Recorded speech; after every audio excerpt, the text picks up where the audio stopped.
Hi.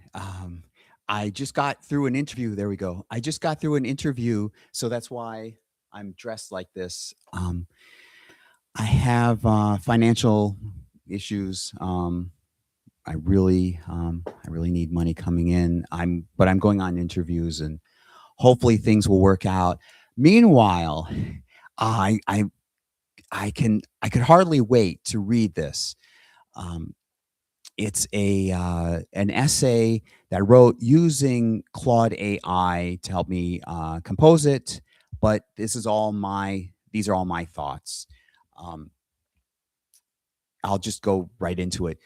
If you've been with me for a while, you know this show is about approaching the Torah not as a collection of ancient stories we just sort of absorb, but as a structure, something with intentional design running through it at levels that aren't immediately obvious. We've talked about Moshe Klein's work. We've touched on Stan Tenon's approach to the Hebrew letters. Today, I want to introduce you to someone whose work I've come back to recently and whose ideas have genuinely shaken something loose for me. His name is Rabbi Yehoshua, I hope I pronounced this correctly, Honigwachs. Honigwachs. And in 1991, he published a book called The Unity of Torah through Feldheim Publishers. It's about 350 pages. It's dense. And depending on who you ask, it is either one of the most underrated books in modern Jewish scholarship or an obscure curiosity that never quite broke through to the audience it deserved. I think it's the former. To be honest, I haven't read the actual book. I want to search for it. I think it's available online, but with my financial situation right now, I just simply can't afford it. Maybe, in some sense, maybe I can be able to add it into the description below. I should say that I believe I still am part of the Amazon Associates program, which means that there would be a kickback if somebody, I think, either buys the book or at least clicks on it. I don't remember, but I do get some benefit if somebody clicks on the link and takes a look at it. All right, enough with that promotion. Um, Here's the question Honigwachs set out to answer. And I want you to really sit with this because it's a question that sounds almost embarrassingly basic once you hear it. But I promise you, almost nobody had actually asked it before he came along. The question is, what is the overall structure of the Torah? Not the content, not the themes in isolation, not the grammar or the letters, the structure, the organizing principle. Why is the Torah arranged the way it is? Because if you step back and look at the 5 books of Moses as a whole, there's something genuinely puzzling going on. You have, and this is, again, this is Honigwachs I'm analyzing now. Before I had looked a little bit at, I've done a lot of looking at Moshe Klein's work. I want to compare the two of them, see how they align. In a previous recent video, I talked about Moshe Klein's layout of the woven Torah, as he calls it. And I also looked at Stan Tenon's work. I have a book called The Alphabet That Changed the World, referring to Hebrew. And I'll look to see if I can add both of those books in there, at least a link to Stan Tenon's book. Now I'm talking about Rabbi Honigwachs' work, and I want to then see in a future episode, a future podcast, how they align, how somebody could, presumably an author of the Torah, could have written the Torah, structured the Torah with all of, or at least Honigwachs and Moshe Klein's work in mind. Well, not in mind. The layout that they present. Could the author have structured the Torah such that both of their theses are plausible. That there's some fruit, no pun intended, there's some fruit in there. Okay. Because if you step back and look at the 5 books of Moses as a whole, there's something genuinely puzzling going on. You have Genesis, which is almost entirely narrative, stories about people, about families, about God's interaction with early humanity and the patriarchs. You have Exodus, which starts with narrative, but then partway through shifts into an enormous amount of legal material and detailed instructions for building the tabernacle. Leviticus is almost entirely priestly law, sacrifices, purity codes, the duties of the Kohanim. Numbers mixes narrative back in with more legal material. Numbers mixes narrative back with more legal material. Then Deuteronomy is largely a retelling, a kind of recapitulation with Moses speaking to the people. Now, why? Why is it arranged this way? What's the principle? What's driving that sequence? If you go to the academic world and ask a scholar trained in the documentary hypothesis, the idea proposed or developed by Wellhausen, how do you like my German, Wellhausen, in the 19th century, that the Torah was stitched together from several independent source documents, they would say roughly that there isn't a deep organizing principle. It's a patchwork. In other words, a whole bunch of different texts were just put together. They would say roughly that there isn't a deep organizing principle. It's a patchwork. It's what you get when you weave together independent traditions by editorial committee. Honigwachs says no, and as I mentioned before, Moshe Klein wouldn't say so either, and neither would Stan Tenen. There is a principle, and it's hiding in the most famous passage of the entire Torah, the Ten Commandments. This is where it gets interesting. Honigwachs points out something that sounds simple but has profound implications. The Ten Commandments are given on 2 tablets, 2 sets of 5. When you read the commandments on the first tablet alongside the commandments on the second tablet, commandment by commandment, paired across the 2 tablets, first with 6th, second with 7th, third with 8th, and so on, something emerges. Each pairing encodes a shared principle, a deep thematic link that connects those 2 commandments at a conceptual level. And the great commentator tradition, going back to the Mechilta in the 4th century, had actually noticed these pairings. But what Honigwachs does is take that midrashic observation and ask, what if this isn't just a nice piece of interpretation? What if this is the structural key to the entire text? Now, you may be wondering, what is midrashic?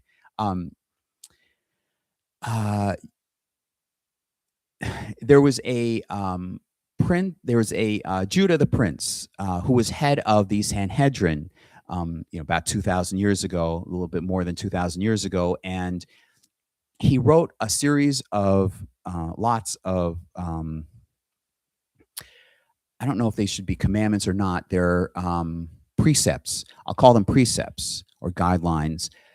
Some, I guess, maybe some very traditionalist Jew would argue with me on that, but basically precepts. And they were organized into 6 groupings. And I believe that actually it seems to me the 6, and Moshe Klein would likely agree with me, he's found evidence for this too. The 6 would be paired into, I think, 3 pairs. And then later on, so you have, that's called the Midrash. That's called the Gemara. That's the Gemara, and then commentary by various different rabbis and Jewish writers were added in, and it was formalized into what we call the Talmud. For a moment, I think I confused that with Midrash. Midrash is, I guess, Jewish folklore, Jewish folklore, not just for the sake of just making up wild stories, but traditional folklore I'll call it Jewish traditional folklore. Um, what all right, so but what Honigwachs does is take that midrashic observation and ask, what if this isn't just a nice piece of interpretation? What if this is the structural key to the entire text? Those five principles, later elaborated by Dr. Robert Appelson, a mathematician who built on Honigwachs' work, can be roughly described as follows. The first pairing between the first and sixth commandments is about respecting creation, the existence of the Creator, paired with the prohibition on murder. Both are both are about recognizing the sanctity of what was made. The second pairing connects loyalty to God with the prohibition on adultery, loyalty to your primary relationship, whether that's your covenant with the divine or with your spouse. The third pairing connects the prohibition on taking God's name in vain with the prohibition on theft, limited access to what is sacred or belongs to another. And I should mention that using God's name in vain, that's been taken out of context. I'm trying to remember what the actual commandment says. It's not using the Lord's name or whatever. It's using it in a fruitless way, or using it in a way that's not sincere, using it without genuine, without genuine meaning, without sincerity. The fourth pairing, Shabbat and bearing false witness, is about duties of testimony and community. Bearing witness honestly, including the testimony embedded in keeping the Sabbath.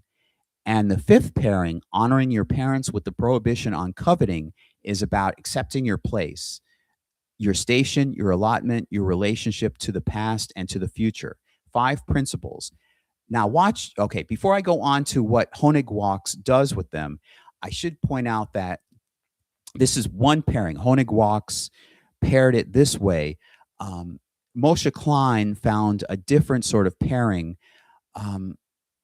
He found a pairing sequence, like a pairing setup. It's a matrix of, obviously, because it's pairing, it's a matrix of 5 by 2. So it's a pairing of 5 different ones where you have divinity at the top, with more of an objective view at the top, and then at the bottom, the pairing all the way at the bottom is more subjective and more mundane, more human. And one of those two commandments is where you find, for I am a jealous God, da da da da.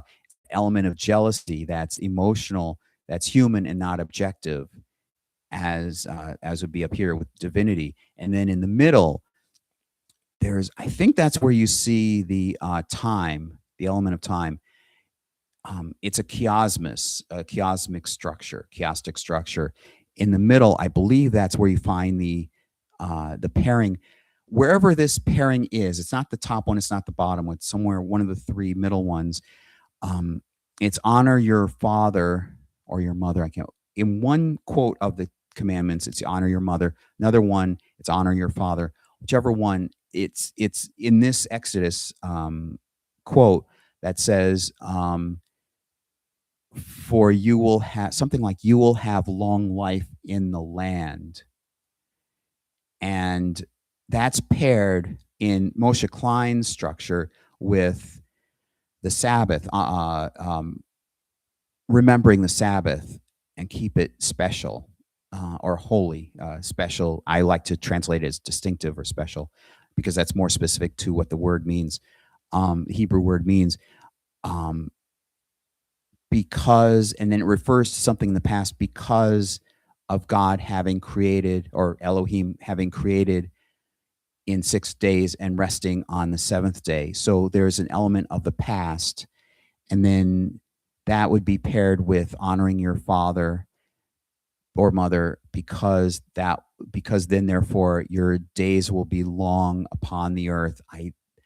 That's really close to the actual quote, as I recall. So his pairing structure is different from from Honigwachs.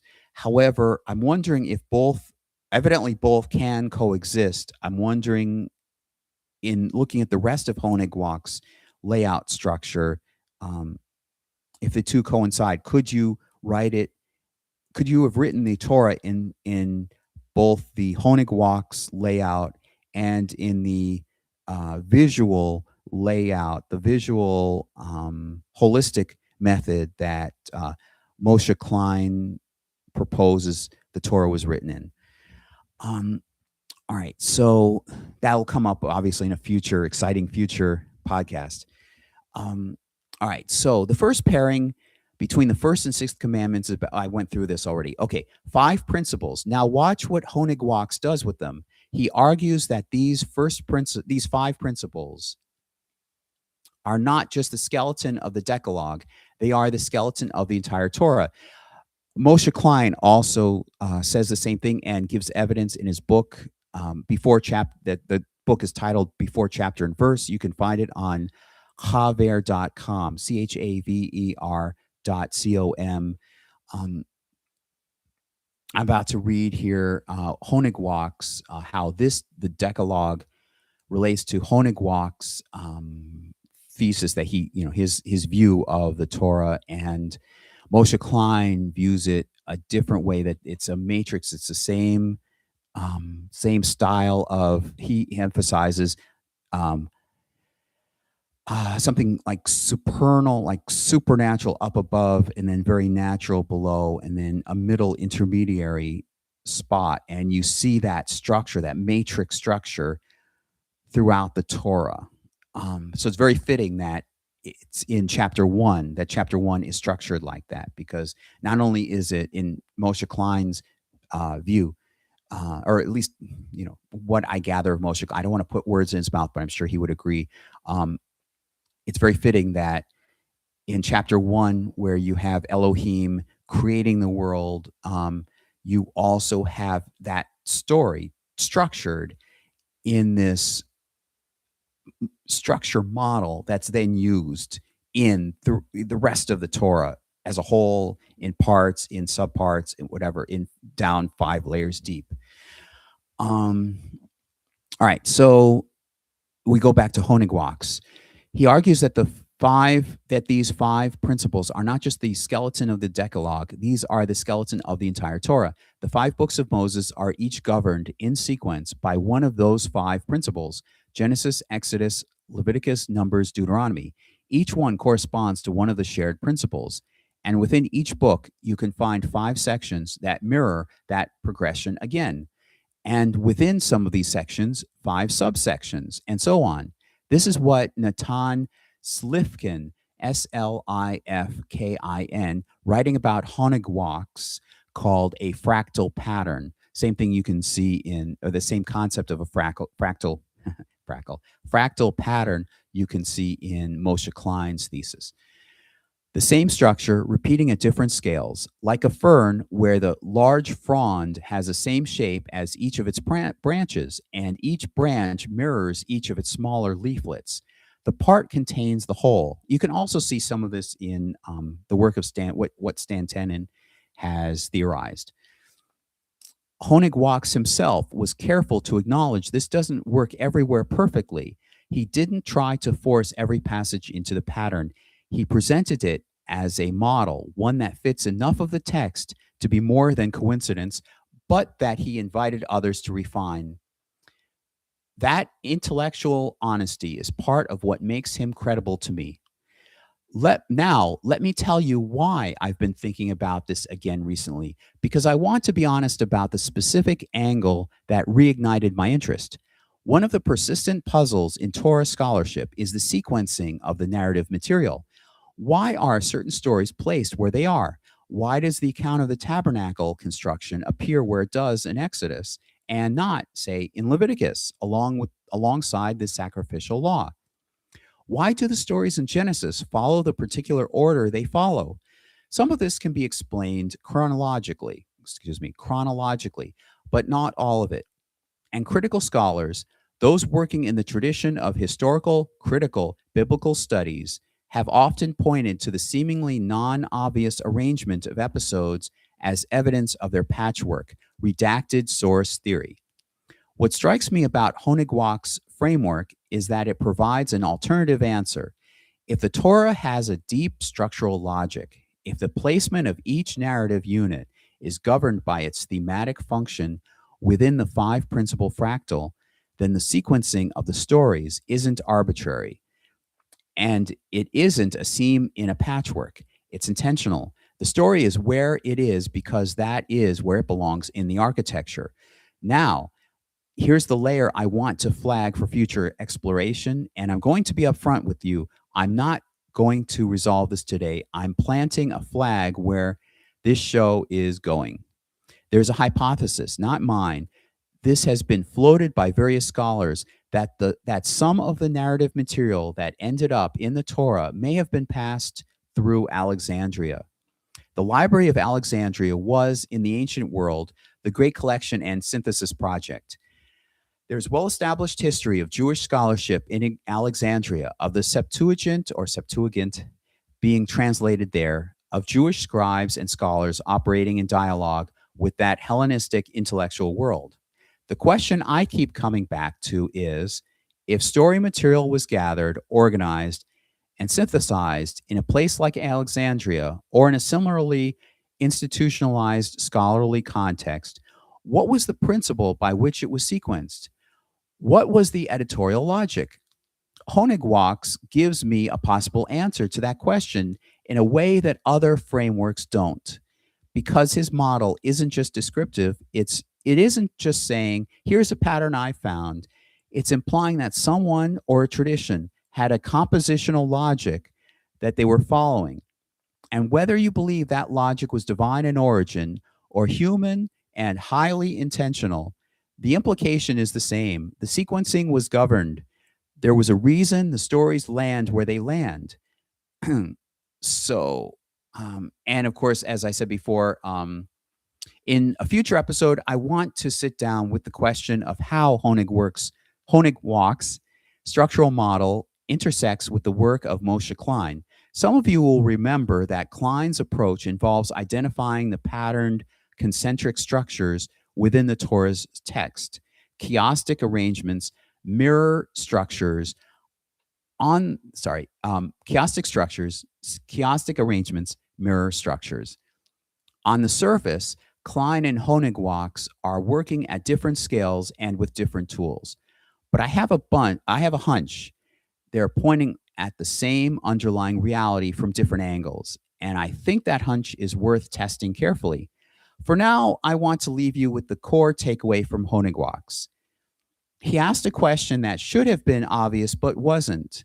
What is the overall structure of the Torah?